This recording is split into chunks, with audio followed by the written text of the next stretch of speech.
Olá, eu sou a Joana. E eu sou a Verusca. Bem-vindas e bem-vindos ao podcast Jornada da Liderança à Luz do Propósito, que nasceu do sincero desejo de colocar luz às jornadas que foram guiadas por um propósito claro. Toda semana uma história contada sobre uma trilha pela qual todos nós podemos caminhar e nela o destino é o sentimento de realização. E hoje nós estamos super contentes e honradas de receber o André Medeiros. O André Medeiros é jornalista e diretor pedagógico no Colégio Santa Felicidade, em Jundiaí, no estado de São Paulo. Na escola Santa Felicidade, ele atuou como operador de fotocópia, cantineiro, bibliotecário e professor. E hoje é co-criador da metodologia Colmeia, Ambiente de Aprendizagem. Seja muito bem-vindo, André. Muito obrigado. Obrigado, Joana. Obrigado, Verusca. Obrigado pelo convite. É uma honra para mim participar aqui com vocês. Obrigado mesmo. Para a gente deixar os nossos ouvintes assim bem por dentro da nossa relação, né? A gente teve uma tentativa já de gravar o podcast com o André, então a gente já conhece um pouco da história dele, mas quando a gente teve uma falha técnica nessa gravação, né, que a gente tentou fazer ali no Hacktown e teve que pedir de novo pro André, ninguém se opôs, todo mundo ficou feliz né, de vir aqui e ouvir de novo essa história. E acho que a gente vai até conseguir explorar com mais riquezas de detalhes. Mas, André, não sei se você se lembra, mas a gente sempre começa pedindo para que você nos leve para o momento. E aí, levar para o momento é nos levar lá naquela cena, naquela história, né, com o que estava acontecendo, em que você disse sim para a jornada de liderança que você trilha hoje. Qual foi esse momento, André? Legal, vamos lá, tentar formular. Eu entendo que não é uma jornada particular só minha. Eu tenho a minha jornada nessa história, mas é uma história, a história da escola, né? É a história de uma família, da minha família, né? Que é uma empresa familiar. É uma jornada de uma equipe que participou muito desse processo, né? É uma história de transformação, porque a gente transformou a nossa escola, né? De uma escola tradicional para uma metodologia própria.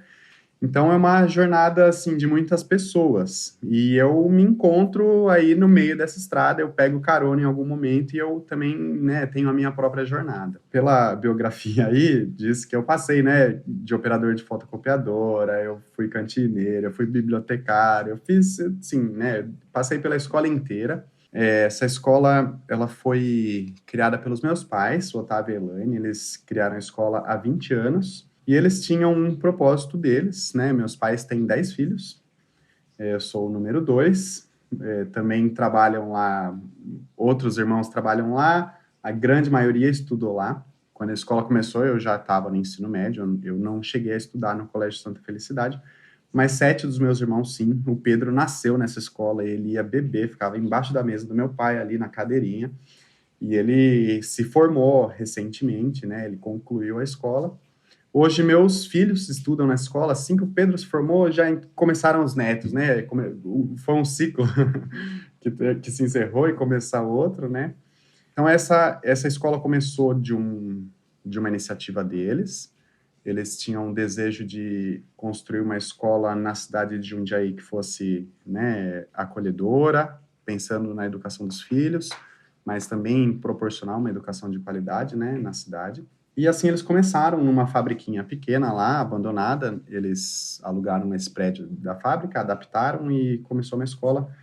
Em 2003 eles começaram com 80 alunos praticamente, sendo que 7 eram filhos deles. Então, assim, no começo eles não tinham nenhuma experiência, né, pedagógica, eles buscaram uma filosofia para se apoiar, um método, né? Eles estavam numa busca muito, assim, de uma identidade para a escola. Eles encontraram um educador francês que se chama Célestin Freinet, que era um professor primário, ele não é um acadêmico, um estudioso da educação, ele era um professor primário que transformou a prática dele dentro de sala de aula. Então, ele questionava o modelo educacional, né? Ele sentia que as crianças tinham muitos interesses, e a escola, a aula não contemplava a todos, né? Então ele catou as crianças, começava a sair com elas da sala de aula, levar para passear no bairro, no vilarejo, entrava na sapataria, e aí as crianças tinham aquela curiosidade, né? E perguntavam muitas coisas,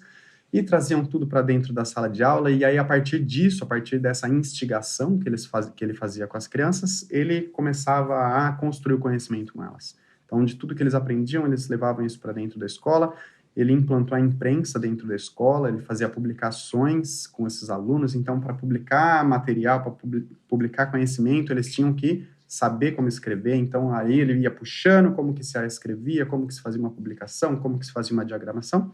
Enfim, o Freinet é um educador, assim, muito especial, muito pouco conhecido das pessoas, acho que justamente por ele não ser um acadêmico, né? Mas ele tem uma literatura, ele tem uma história muito bem contada, e meus pais, né, se basearam muito no Freinet. A nossa filosofia hoje é inspirada no Celestin Freinet. Então a gente começou a trazer essas técnicas que ele colocou, ele é centenário já, para dentro da escola, as assembleias, né, que é uma coisa que ele também colocava muito, dos alunos terem uma participação coletiva, de dar a opinião deles, de construir junto a escola, dizer como que a escola deveria ser, como que eles gostariam que fossem, né, regular o ambiente mesmo, por eles mesmos, discutir as relações, enfim, as coisas da aula passeio, das descobertas, do registro das descobertas, todas essas ferramentas a gente trouxe para dentro da nossa escola. Ainda assim, mesmo tendo todo esse olhar humanizador para as crianças, para escolas, para a prática educativa, a gente esbarrava na estrutura da escola. A gente ainda sentia que a escola era rígida na sua estrutura, de aula disciplinar, né, de aula de 50 minutos, de provas, de bimestre, de recuperação, tudo isso, toda essa estrutura rígida da escola, a gente conflitava muito com isso, porque a gente tinha uma missão muito clara de respeitar as crianças, de fazer com que elas se desenvolvessem particularmente, e dentro dessa estrutura a gente sentia que a gente falhava de alguma forma de atingir essas crianças, porque é isso, acabou o bimestre, acabou aquele conteúdo que é obrigatório, que você dê naquele momento para todo mundo ao mesmo tempo, muda o assunto, teve aluno que tirou 10, teve aluno que tirou 2, e mudou o assunto, né? Aluno que poderia dar muito mais, explorar muito mais aquilo, ou alunos que precisam de mais tempo para assimilar as coisas, o que é perfeitamente normal, cada um tem o seu ritmo, o seu jeito de aprender. E a gente sentia um fracasso, mas, assim, da estrutura, né? Um fracasso de se bater naquilo e querer fazer melhor, querer fazer mais pelas crianças e ter essa estrutura rígida, né? Então, a gente desde sempre a gente questionava a escola, falava, putz, a escola tinha que ser diferente, né? A gente tinha que conseguir, né? Tinha que ter mais tempo com algumas crianças. E em um momento muito específico, foi em 2016, num planejamento, que a gente faz planejamento anual com todos os professores no começo do ano, a gente fez essa pergunta para valer para eles. A gente perguntou assim, olha, gente, se a gente, supondo que a gente tivesse permissão para isso, que a gente fosse doido o suficiente para mexer nessa escola, como seria essa escola? Qual é o ideal? O que vocês sonham que é uma escola? Qual é a escola dos sonhos de vocês? Como seriam os espaços? Como seriam as atividades das crianças? Como seria o tempo? Como seria o trabalho de vocês, educadores? E aí, nesse dia, a gente fez um exercício de todo mundo escrever, de todo mundo depois abrir, trocar, né?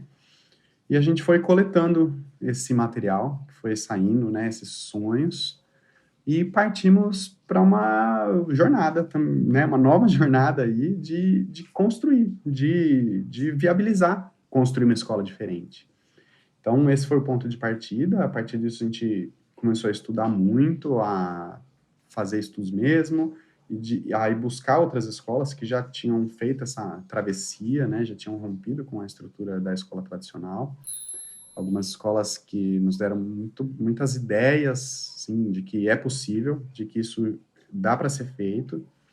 Então, a gente foi pensando essas coisas que a gente viu, com as coisas que a gente já fazia, né, com o Freinet, com as técnicas que a gente já tinha na escola de humanização, e a gente chegou no modelo. Eu acredito que a minha jornada, esse clique, né, que você falou, esse momento, ele se encontra aí, sabe? Porque até então eu já tinha feito tudo na escola, mas eu ainda sentia que era a escola dos meus pais. Os meus pais sonharam essa escola, eles me deram uma oportunidade ali de trabalho, então isso eu reconheço que eu tinha uma oportunidade, mas eu não sabia o que fazer da minha vida. Não sabia, eu não tinha sonhado essa escola, né, como eles fizeram. Então eu fui fazer jornalismo, fui fazer outras coisas, e nesse momento que a gente construiu junto à Colmeia A colmeia é a metodologia, a gente batizou ela de colmeia. Eu tive, de alguma forma, não foi num dia específico, não foi, mas nesse caminho, nessa caminhada de construção, eu me identifiquei com esse propósito, eu me senti parte, né, construindo junto, eu falei, não, agora eu tô sonhando junto, agora esse é meu sonho também. E foi isso, a gente fez essa mudança, a gente chegou no modelo, virou a chavinha da escola e hoje a gente tem uma escola bastante diferente. Eu acho, assim, incrível quando você fala que vocês perguntaram para os pais, né? Se vocês pudessem sonhar com a melhor escola do mundo, né? Ou algo parecido com isso, né? Com a escola dos seus sonhos, né? Como isso seria? É tão interessante, né? Porque eu percebo que muitas pessoas têm medo de fazer essa pergunta, porque tem medo da resposta. Né? Tem medo Uhum. e dependendo do que eles nos disserem, né? Será que a gente vai ter condições de construir isso? E aí eu queria entender, André, se teve esse receio, sabe, do que poderia vir dos pais, né? E como que vocês imaginavam que seria isso? Assim, receio sempre porque a gente deu um mergulho no desconhecido, né? É isso, abrir é mergulhar numa coisa que não existe e poderia não ter dado certo, né? Então, sim, existia muito receio, mas, por outro lado, a gente acreditava muito nisso. A gente acreditava, primeiro, que precisava mudar, né? Pode não dar certo, mas precisava de algum jeito mudar, né? A gente até disse que, assim, que a escola ideal, ela não existe, né? A escola ideal, deveriam existir muitos formatos de escola, né? Existe o ideal para você, para os nossos alunos lá é o ideal, porque eles se adaptaram e estão aprendendo. Então, a gente acredita que a gente cumpre essa missão. A mudança foi um processo muito delicado, assim, para a gente, um pouco dolorido mesmo. Mudar sempre dói, né? Mudar dói. E a gente tinha muito medo, sim, de não dar certo. Quando a gente fez o anúncio, olha, né, chamamos as famílias e dissemos, gente, chegamos no modelo, vocês sabem que a gente sempre sonhou, sempre questionou, agora nós vamos mudar.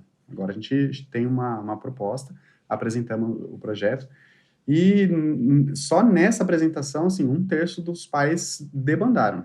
Disseram assim, vocês estão malucos, é muito legal isso que vocês estão falando, só que meu filho vai na escola que tem apostila, né, onde eu sei, onde eu conheço, e é isso, foi muito doloroso dar a cara a bater, né, porque é isso, a gente estava vendendo uma ideia, a gente não sabia se ia dar certo mesmo.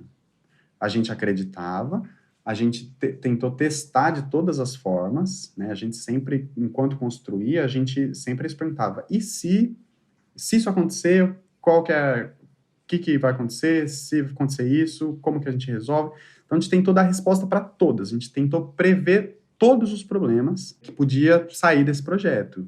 Até a gente dizer, não, estamos convictos de que o projeto é bom, o projeto se sustenta.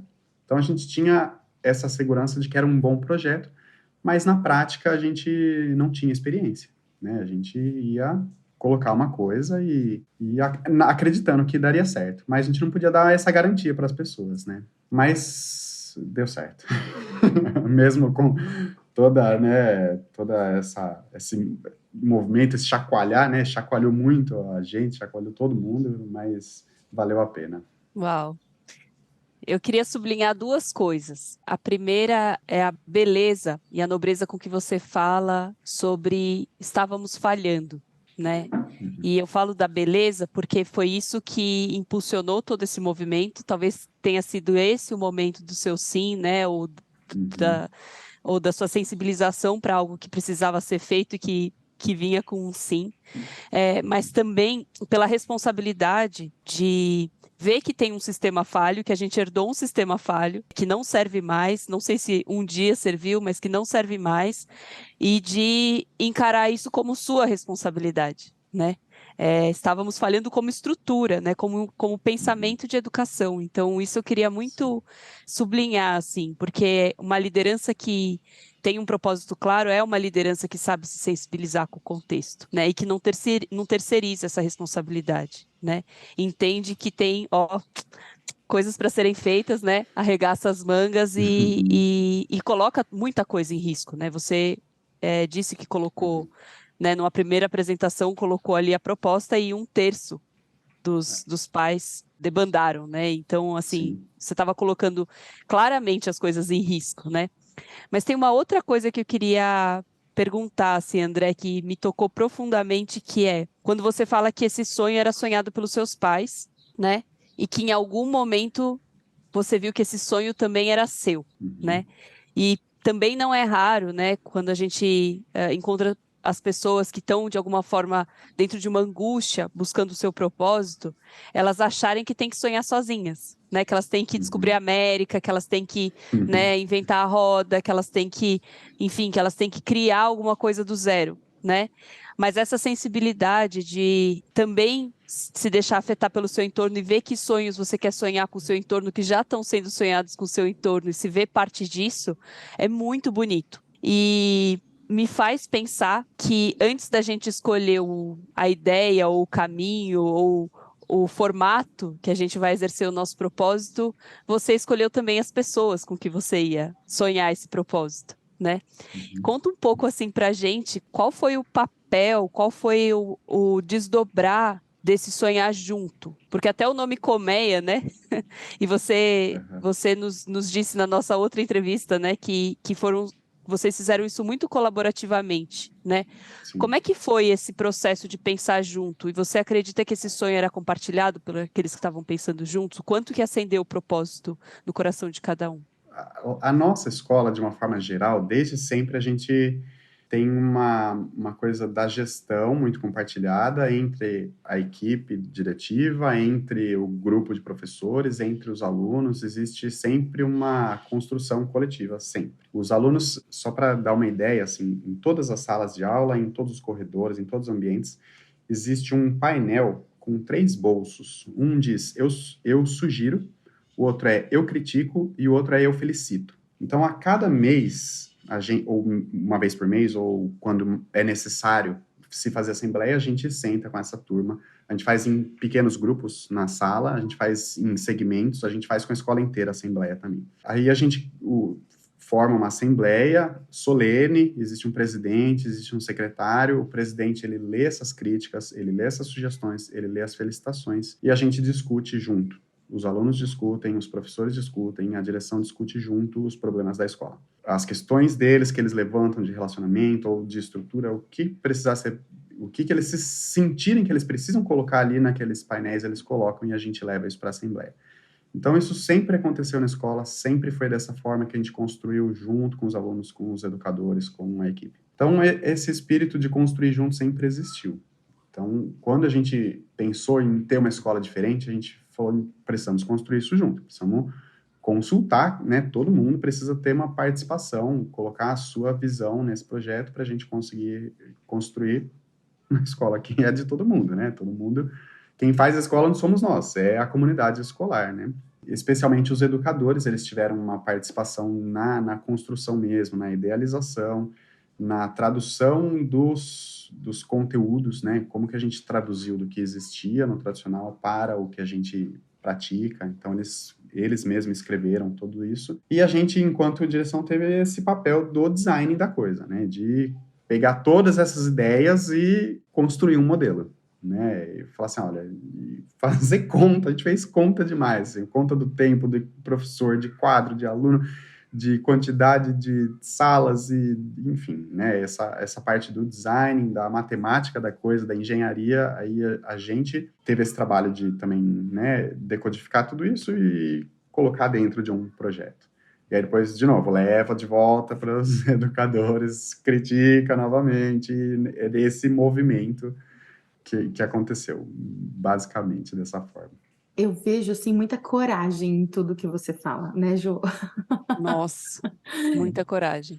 É muita coragem, né? Então, teve uma frase que você usou aí, né? Que, tipo, como é que a gente pode fazer a escola melhor para os nossos clientes, né? Alguma coisa assim. E você pode substituir, para quem está ouvindo a gente, você pode substituir escola por qualquer outra instituição, né? Como é que a gente pode fazer a igreja melhor? Como é que a gente pode fazer a comunidade melhor? A empresa melhor? Enfim, a escola é mais um lugar onde as pessoas são afetadas de alguma forma, né? E quando eu falo em afetar, eu estou falando de afeto, né? Porque a gente pode afetar as pessoas de uma forma sempre positiva ou negativa. Sempre vai ter esses dois caminhos, né? Então, emocionalmente eu posso afetar alguém a partir de algo que eu faço, né? E afetivamente falando, esse afeto ele pode ser positivo ou negativo. Isso pode me gerar algo positivo ou negativo, né?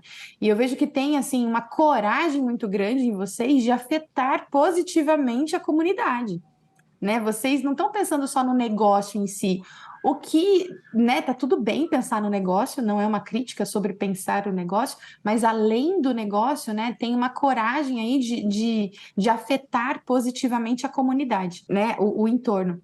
Como é que vocês fazem isso no dia a dia, André, para manter isso, sabe? Essa chama acesa e vocês não se deixarem distrair, por exemplo, pelo negócio, né? Pela parte do business, assim, digamos. É difícil, sempre é difícil, especialmente numa escola que é um lugar de relacionamentos, né? A escola, ela é relacionamento, ela é relacionamento. Ela é relação do professor com o aluno, ela é relação da direção com as famílias, enfim, ela é relacionamento, 100%, de aluno com aluno, sempre. E ela é um negócio, né? Ela precisa ter saúde financeira, a gente precisa vender matrícula, fazer propaganda, isso faz parte, né? Claro, ela precisa ter saúde. Não sei nem como responder. A gente tenta equilibrar, é isso. A gente tenta equilibrar as coisas. Sempre existe conflito, relacionamento, né? E conflito também são coisas que andam juntas. A gente enfrenta os conflitos, é isso.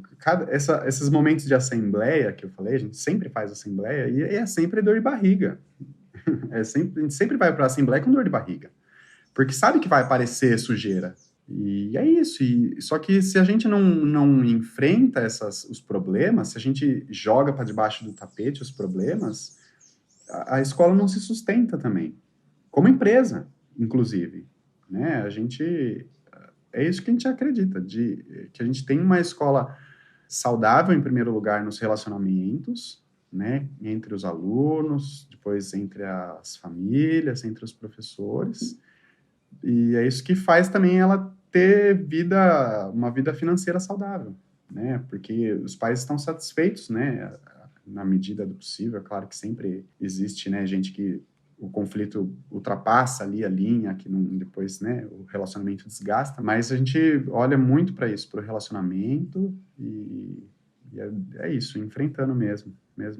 E é uma forma realista, né, de olhar para um negócio, porque, como a Verusca estava dizendo, qualquer instituição, né, vai passar por esse lugar de ser uma comunidade, né, e das pessoas precisarem, e cada vez mais, né, acho que ficou para trás instituições que não têm mais, que não aderiram a uma infraestrutura de dar voz a todos os stakeholders, né, de ouvir, e realmente, por que isso é complicado?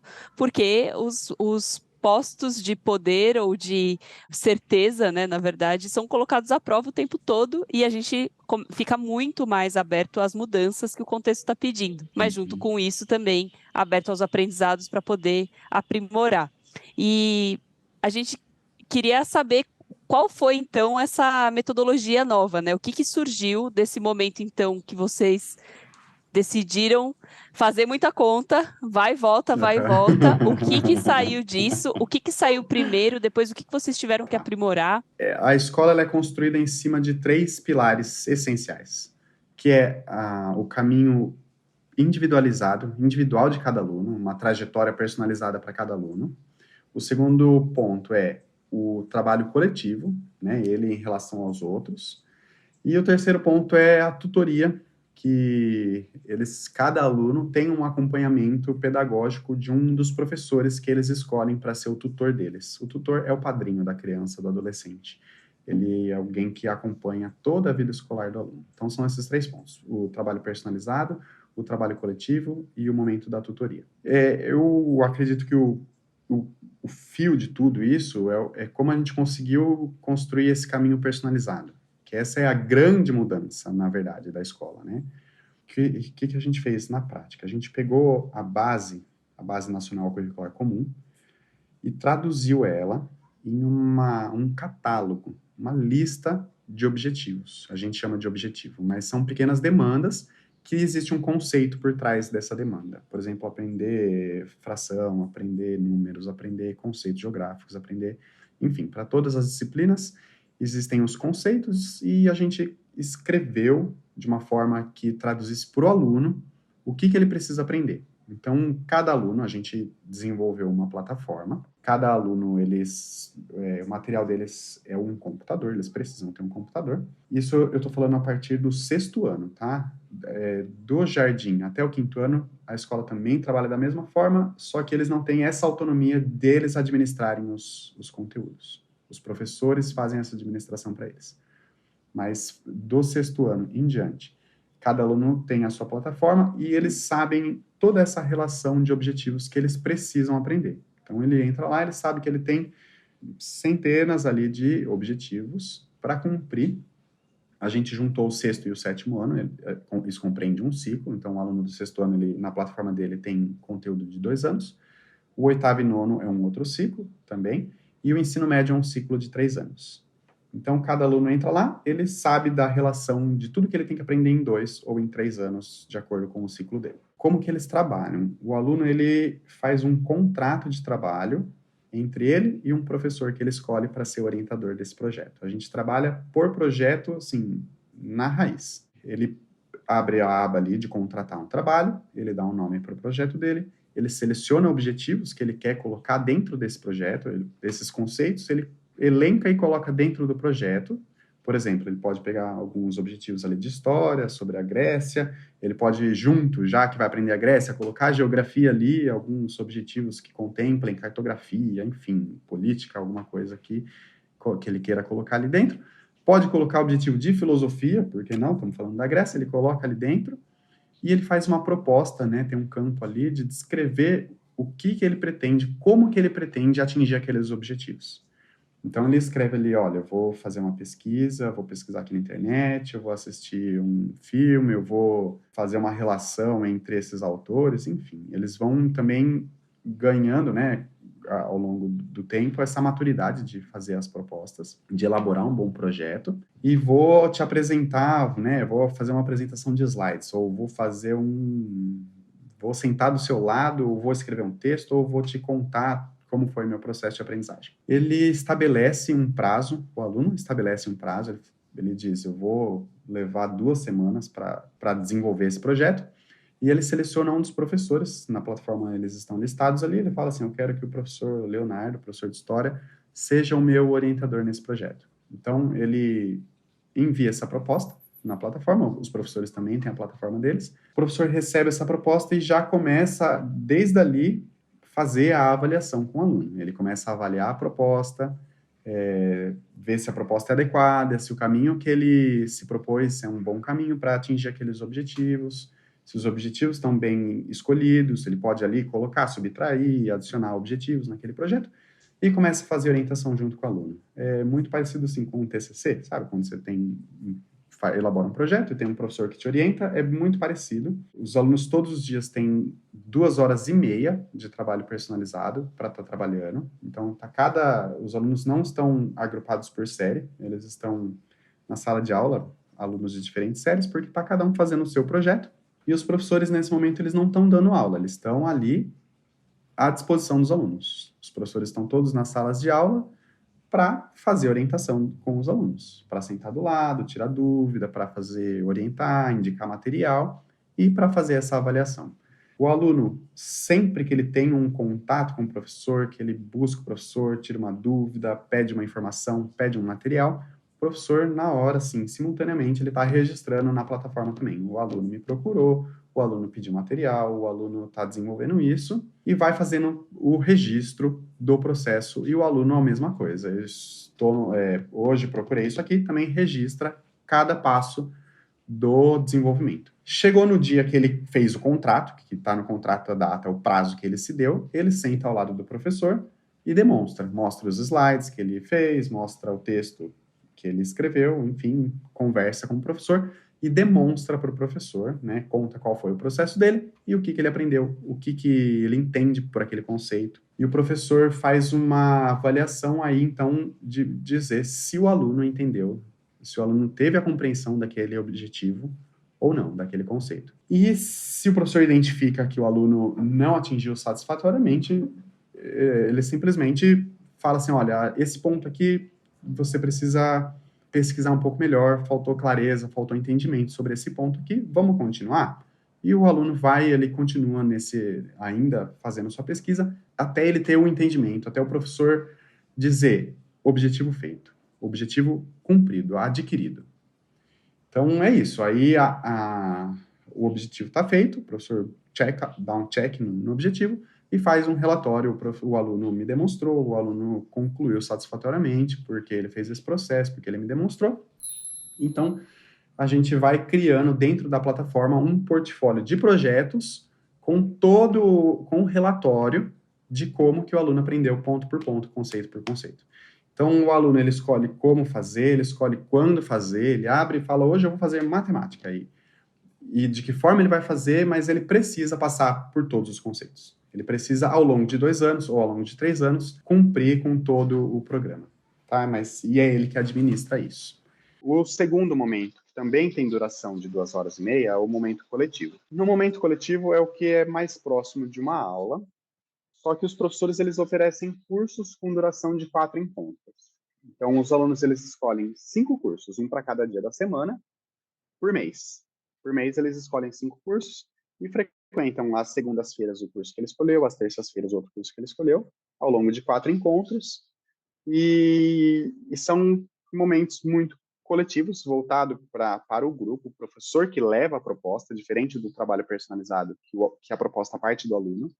Nesse momento, parte do professor levar, então são cursos muito dinâmicos, nesses momentos que acontecem as saídas de campo, nesse momento eles sempre constroem alguma coisa juntos, eles resolvem algum problema juntos. No meio dos cursos, eles podem escolher cursos de teatro, cursos de cinema, cursos de oficina, de serrote, entre outros, cursos de matemática, cursos de física, cursos de robótica. Né? A gente tenta dar a maior variedade possível de opções para os alunos, e eles fazem a inscrição deles mês a mês. Quando chega o próximo mês, a gente abre novamente inscrições, tem algumas opções que ele pode selecionar para cada dia, ele monta novamente uma grade de 5 cursos e frequenta. Nesse momento eles também não estão seriados, eles estão agrupados dentro do segmento deles, do fundamental e do ensino médio, mas eles estão agrupados pelo interesse no assunto. Né? Todo mundo que escolheu, que quis fazer aquele curso, que tinha interesse, é quem está participando desses cursos. E é isso, no final desse 4º encontro, eles fazem uma autoavaliação juntos, de como foi a participação, como foi o aproveitamento deles, quanto que eles julgam que eles conseguiram se expressar, enfim, alguns critérios. E é isso, eles montam a grade deles, escolhem os cursos que eles querem frequentar. E o terceiro ponto, né, que é o terceiro pilar disso, é o apoio do tutor, do professor que eles escolhem para ser o tutor deles. Eles precisam ficar na escola uma vez por semana, no período da tarde, né, no contraturno, para fazer uma reunião com o tutor. O tutor tem uma função assim, muito importante nesse processo, muito. Ele sustenta muito tudo isso, porque esse modelo de escola pressupõe muita autonomia da parte dos alunos. Eles precisam desenvolver muita autonomia para dizer o que eles precisam fazer, para eles se dizerem o que eles precisam fazer, né? Porque não vai chegar à prova, não vai, né? Tem que partir deles. Então, o tutor, ele faz esse acompanhamento de perto, de ver se o aluno está conseguindo administrar, se o aluno está com dificuldade, ele ajuda a traçar metas, né? Vamos tentar cumprir um contrato curtinho para você pegar ritmo, enfim, esse tipo de ajuda é o tutor que faz, e ele faz a ponte da escola com as famílias. É o tutor que tem essa responsabilidade, né? 2 vezes por semestre, pelo menos, as famílias são convidadas para fazer uma tutoria junto. Então, senta junto o aluno, o tutor e os responsáveis, abre a plataforma, igual faz uma tutoria com o aluno, só que com as famílias. Vê onde está tendo dificuldade, mostra como está o desenvolvimento deles. E é isso, gente. Basicamente, sim, de uma forma bastante resumida, esse é o trabalho que a gente tem feito há 5 anos. Uau, é uma reversão do propósito da escola, né? É surreal, né? Assim, eu fico aqui tentando imaginar como essas crianças se comportam na escola, não é? Porque a gente não tem referência. Exato. E aí, não sei se as pessoas que escutam a gente também ficam pensando, será que isso funciona? Eu acredito que funciona, A sim. minha hipótese é que daqui a alguns anos a gente vai entrevistar alguns alunos do Colégio Santa Felicidade e a gente Boa. vai perguntar quando foi o seu sim?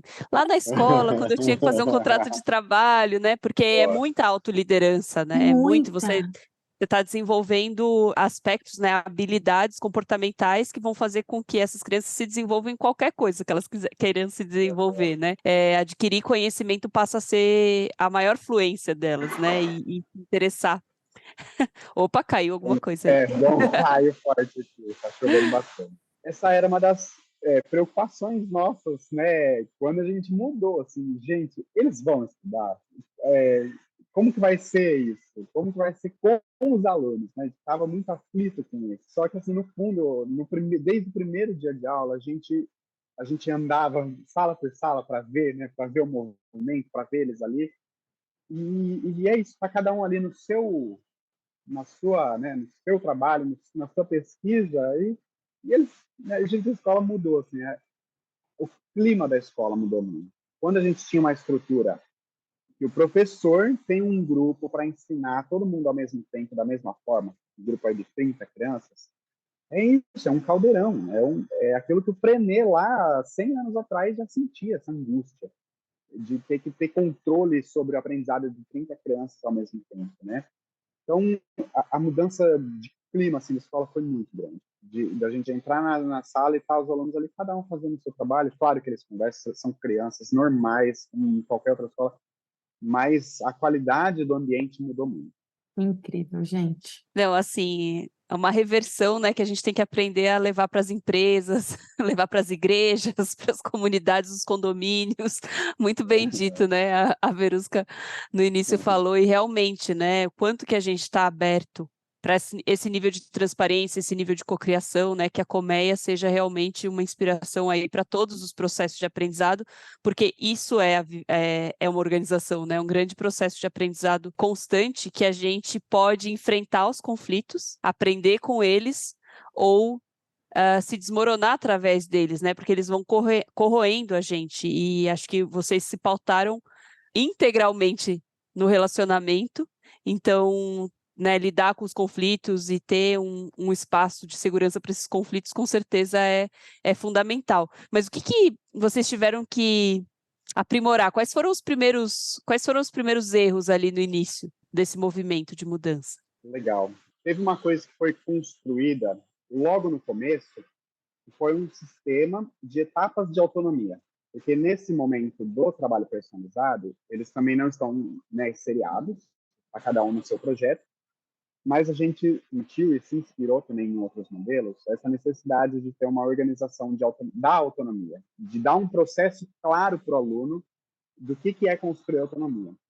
Então, os alunos que são recém-chegados, por exemplo, eles precisam de muito mais atenção dos professores, de muito mais professor ter a iniciativa de buscar o aluno, de tirar dúvida, né? Até o aluno ir construindo isso, dele saber como que ele faz, como que ele busca uma orientação, como que ele desenvolve um projeto. A gente tem algumas objetivos bem estabelecidos para os alunos, que é justamente isso, conseguir cumprir dentro do prazo que você se propôs e buscar orientação, né, para tirar dúvida. Coisas assim, bem pontuais, que eles vão passando por isso e demonstrando que eles têm essa habilidade desenvolvida, essa autonomia desenvolvida. Então, conforme eles vão demonstrando, por exemplo, tem o primeiro conjunto de objetivos de autonomia, que são os mais simples, a gente vai também dando mais liberdade para eles dentro da escola. Então, eles vão saindo de um ambiente que tem bastante educadores ali para orientá-los, para ir para um ambiente que eles têm mais liberdade, tem menos professores. Uma das etapas de autonomia, uma das últimas etapas de autonomia, o objetivo principal delas é que o aluno ele precisa demonstrar autonomia sem necessidade de fiscalização, de ter um professor perto. Então, a gente tem turma, a gente tem já um grupo de autonomia que dispensa a presença do professor. Na sala de aula sem professor, basicamente. Porque eles demonstraram ao longo do processo deles, eles foram construindo, eles foram demonstrando essa construção de autonomia e eles precisam passar por isso, eles precisam para eles desenvolverem a autonomia, eles precisam ter essa liberdade para poder desenvolver. Então, isso foi uma das coisas que foi construindo junto com o processo, junto com a identificação dessa necessidade. E fora isso, sim, coisas dentro da plataforma, a gente sempre, os alunos trazem muita coisa, seria legal se tivesse essa função, enfim, a gente sempre está revisando, refazendo esse projeto. A gente tem a espinha, que são esses 3 pilares que eu mencionei, mas o processo a gente sempre precisa, né, estar sempre vendo e fazendo funcionar na medida da necessidade. E André, já tem alunos que já foram para o mercado de trabalho, que saíram da escola e já estão no mercado de trabalho? Vocês acompanham esses alunos? Tem alguma notícia deles, assim? Uhum. A gente começou há 5 anos, então a gente já tem um grupo de alunos formados. Não sei, a gente não sabe quantificar assim o sucesso deles. O que a gente sente assim dentro da escola ainda, né, é que como é muito personalizado o caminho deles dentro da escola, eles conseguem direcionar muito bem o que eles querem fazer depois, né? Por exemplo, os alunos que querem fazer vestibular, a gente não tem uma escola voltada para vestibular, a gente não quer que todo mundo passe no vestibular, né? Cada um pode escolher o que quer. Mas os alunos que têm já isso claro, que querem fazer vestibular, eles conseguem trilhar um caminho muito particular deles, fazer os contratos todos voltados para a orientação de vestibular. Então, eles pedem, olha, eu preciso de lista de exercícios, e constroem essa jornada deles bastante voltado para isso. Então, a gente tem assim, uma aprovação muito boa, apesar de a gente não ranquear, porque a gente não é uma escola voltada para vestibular, né? Mas os alunos que têm isso, claro, a gente dá um suporte assim, muito tranquilo para os alunos, muito mesmo. Não, eu fico imaginando, assim, primeiro que, tipo, a minha métrica de sucesso não é a métrica de sucesso da maioria das pessoas, né? Então, sucesso é uma coisa muito relativa.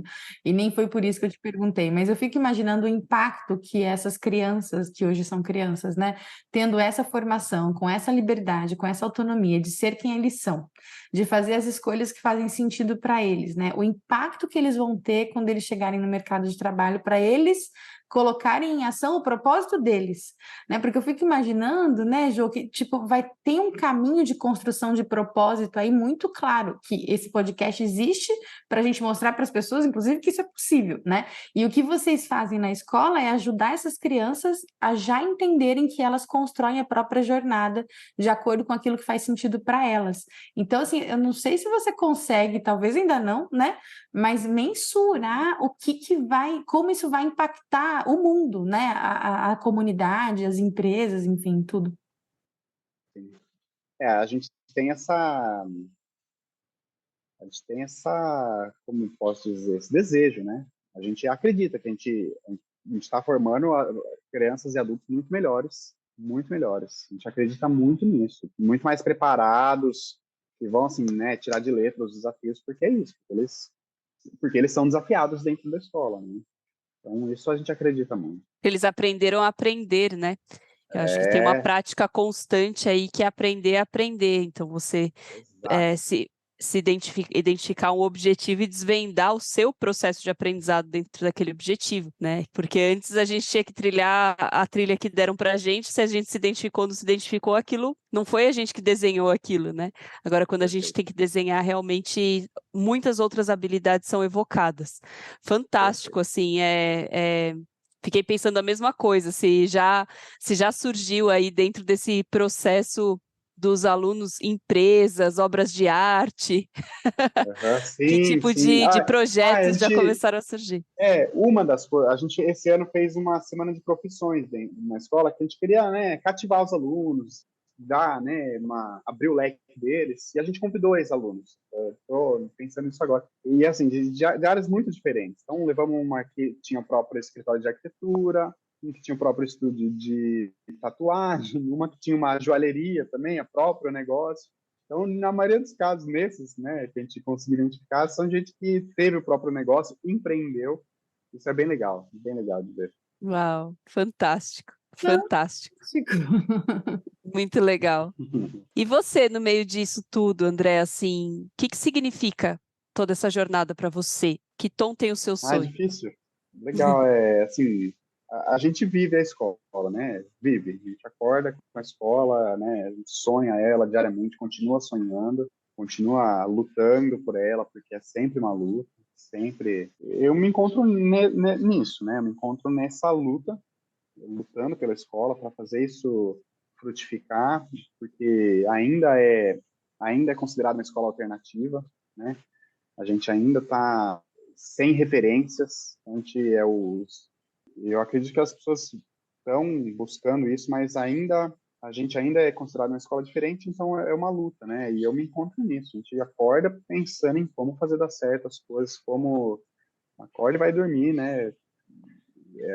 É uma questão de propósito mesmo. Isso eu tenho muito claro, porque eu vivo, né? Acho que a coisa do propósito é isso. Você viver isso, você se entregar, você colocar coração nisso, e é isso. Eu vejo como um propósito lutar por isso, lutar para que isso dê certo, né? Não pela escola só, mas eu acho que e fazer isso dar certo é uma questão maior do que só a escola, né? É uma questão de provar que a educação, uma educação diferente da tradicional, funciona, né? Não é alternativo, é educação, né?